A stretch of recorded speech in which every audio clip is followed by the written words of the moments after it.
Assalamualaikum warahmatullahi wabarakatuh. Sebelumnya, perkenalkan kami dari perwakilan kelas 11 3 pada kegiatan Semasa Cem cabang lomba debat atau CDC. Sebelumnya, perkenalkan dari yang paling kiri saudara saya. Perkenalkan saya Rina Disriani. Perkenalkan nama saya Makbar Ruben Giri Pasya. Perkenalkan nama saya Zul Chandra Pamungkas. Di sini kami akan menanggapi tema debat atau inti dari debat yang akan dibahas kali ini adalah dengan mosi penggunaan artificial intelligence atau AI oleh siswa dalam kegiatan pembelajaran dapat berdampak positif terhadap proses belajar mengajar. Kami sebagai tim pro sangat mendukung mosi tersebut yang menyatakan bahwa AI oleh siswa dalam kegiatan pembelajaran dapat berdampak positif terhadap proses belajar mengajar. Dikarenakan definisi dari AI sendiri menurut Jurnal Teknologi Informasi Fakultas Teknik Universitas Panji Sakti, AI adalah kecerdasan buatan yang merupakan pemodelan dari kecerdasan manusia. Menurut dari pendapat saya, dari penggunaan AI dapat memudahkan siswa untuk mendapatkan informasi secara cepat dan luas. Dari penelitian yang dilakukan oleh Universitas Mataram pada tahun 2024 juga menyatakan bahwa dari 220 responden, sebanyak 149 siswa atau sekitar 71% menyatakan setuju dengan penggunaan AI dalam konteks pembelajaran. Mengutip dari data penelitian yang sudah disampaikan oleh pembicara 1, mengapa responden rata-rata setuju dengan penggunaan AI saat belajar atau perkuliahan? Karena dalam contoh nyata, penggunaan AI saat belajar sangat membantu dalam menentukan arah tujuan saat menyusun kerangka dasar dalam tugas dan memberikan referensi dari beberapa contoh yang telah diberikan. Selain itu, penggunaan AI dapat menjadi solusi pembelajaran banyak orang di berbagai belahan dunia, termasuk mereka yang memiliki kebutuhan khusus dengan menggunakan fitur speech to text atau text to speech. Selanjutnya, menggunakan AI atau artificial intelligence dalam kegiatan pembelajaran memang berdampak positif melihat dari dampak yang dirasakan oleh siswa. Juga data yang telah kami sampaikan sebelumnya bahwa penggunaan AI bisa dengan mengoptimalkan prompt agar sesuai keinginan dan jawaban yang relevan, jadi kita bisa menyelesaikan tugas atau analisis secara cepat ketimbang manual. Selanjutnya, pada pembahasan sesi kontra kali ini, saya sebagai pembicara 1 menanggapi dari mosi yang telah diberikan. Saya dari tim kontra tidak setuju bahwa penggunaan AI berdampak positif pada pembelajaran siswa.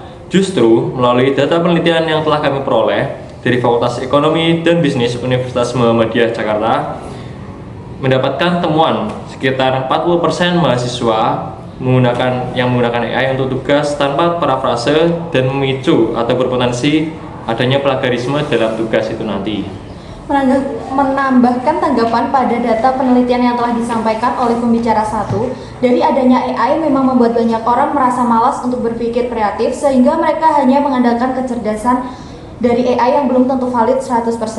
Dari pendapat saya, penggunaan AI yang kurang bijak hanya akan mengandalkan pada hasil yang cepat daripada memahami materi secara keseluruhan. Hal tersebut dapat menyebabkan kualitas pembelajaran yang menurun. Menegaskan kembali argumen yang telah disampaikan oleh pembicara 1 dan 2 bahwa penggunaan AI dalam pengerjaan tugas tanpa parafrase dapat memicu plagiarisme. Hal tersebut membuat orang menjadi malas dan kurang memiliki kreativitas. Jika kita membiarkan AI digunakan secara bebas tanpa adanya kontrol dan kesadaran, maka secara tidak langsung dapat menurunkan kualitas pendidikan dan dapat menciptakan generasi yang hanya mengandalkan teknologi tanpa mengembangkan kemampuan diri.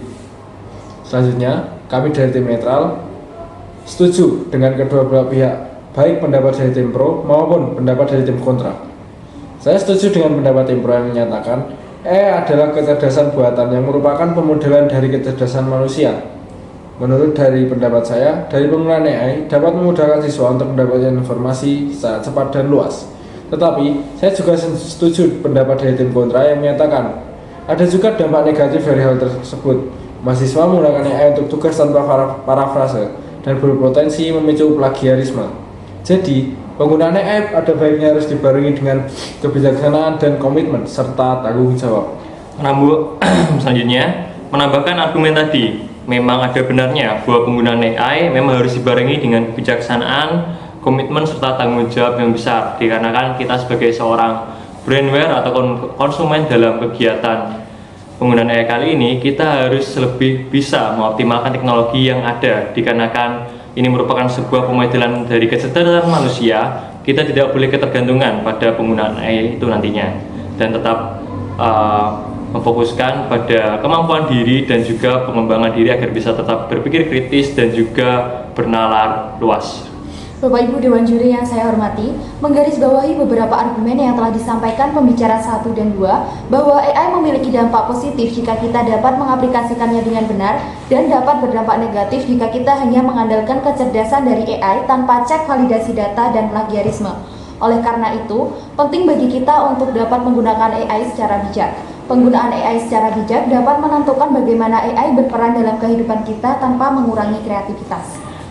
Baik, itu dia debat dengan mosi yang kami telah tanggapi dengan isi yaitu ada pro, kontra, dan netral. Sebelumnya kami mohon kepada Dewan Juri yang terhormat untuk kegiatan semasa jam kali ini. Kami dari kelas 11-3 izin undur diri. Terima kasih banyak dan mohon maaf jika terdapat kesalahan. Wassalamualaikum warahmatullahi wabarakatuh.